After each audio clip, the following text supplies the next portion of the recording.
بسم اللہ الرحمن الرحیم۔ السلام علیکم ورحمۃ اللہ تعالی وبرکاتہ۔ معزز ناظرین، امید کرتا ہوں آپ سبھی احباب خیر و عافیت سے ہوں گے اور اللہ تعالیٰ کے حفظ و امان میں ہوں گے۔ ایک صاحب نے سوال پوچھا ہے کہ اکثر یہ بات کہی جاتی ہے کہ افطار میں جلدی کرنی چاہیے، اس کا شرعی کیا حکم ہے یا افطار کرنے کی حد کیا ہے؟ حضرت شرع اس کا حکم بیان کریں۔ اس سے پہلے اگر آپ ہمارے چینل پر نئے ہیں تو چینل کو سبسکرائب کر لیں اور بیل آئیکن کے بٹن کو پریس کر لیں تاکہ آنے والے لیٹسٹ اسلامک ویڈیوز اور آپ کے مسائل کا حل آسانی کے ساتھ آپ تک پہنچ سکے۔ دیکھیں، کسی بھی مسئلے کی رہنمائی کے لیے ایک تو علماء کرام سے رابطہ کیا جائے۔ اگر بندہ خود اتنا شعور رکھتا ہے، فقہ کو جانتا ہے، تو وہ خود بھی اس کا حل نکال سکتا ہے اور کتابوں کو دیکھ کر مسئلہ حل کر سکتا ہے۔ لیکن اگر وہ اتنی صلاحیت نہیں رکھتا ہے تو پھر علماء کرام کی طرف رجوع کرنا چاہیے۔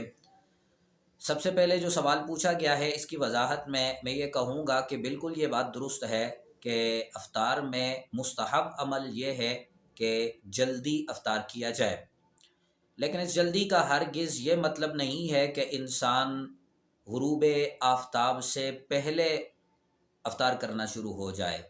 جب انسان کو غالب گمان ہو جائے کہ سورج غروب ہو چکا ہے، افطار کا وقت ہو چکا ہے، تو اس کے بعد انسان کو تاخیر نہیں کرنی چاہیے افطار کرنے میں۔ اس کا مطلب یہ ہے، اگر بندہ غروب آفتاب سے پہلے افطار کر لے گا تو ظاہر سی بات ہے اس نے وقت سے پہلے روزہ کھول لیا ہے، تو اس کا روزہ ختم ہو جائے گا، ٹوٹ جائے گا۔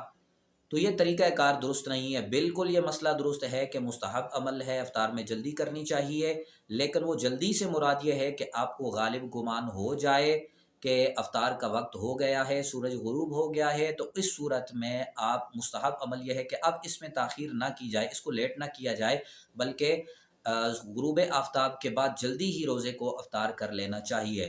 لیکن یہ اس وقت ہوگا کہ جب بالکل بادل نہ چھائے ہوئے، بالکل واضح طور پر غروب آفتاب کا پتہ چل سکتا ہو۔ اگر کہیں پر بادل موجود ہیں یا آپ کو شک ہوتا ہے کہ ابھی روزے کا وقت نہیں ہوا ہے، غروب آفتاب نہیں ہوا ہے، تو اس صورت میں آپ تھوڑی سی تاخیر کریں گے، یہ بھی مستحب عمل ہے۔ آپ اس صورت میں تاخیر کریں گے، لیکن یہ تاخیر اس صورت میں ہوگی کہ جب مطلع ابر آلود ہو، جس وقت بادل ہوں، جس وقت پتہ نہ چل سکتا ہو کہ روزہ کھولنے کا وقت ہوا ہے یا نہیں، سورج غروب ہوا ہے یا نہیں، یہ اس صورت میں ہوگا۔ مختصراً یہ ہے کہ مستحب عمل یہ ہے کہ غروب آفتاب کے بعد جب انسان کو غالب گمان ہو جائے کہ سورج غروب ہو چکا ہے، تو اس کے بعد آپ جلدی کریں افطار کرنے میں، یہ مستحب عمل ہے۔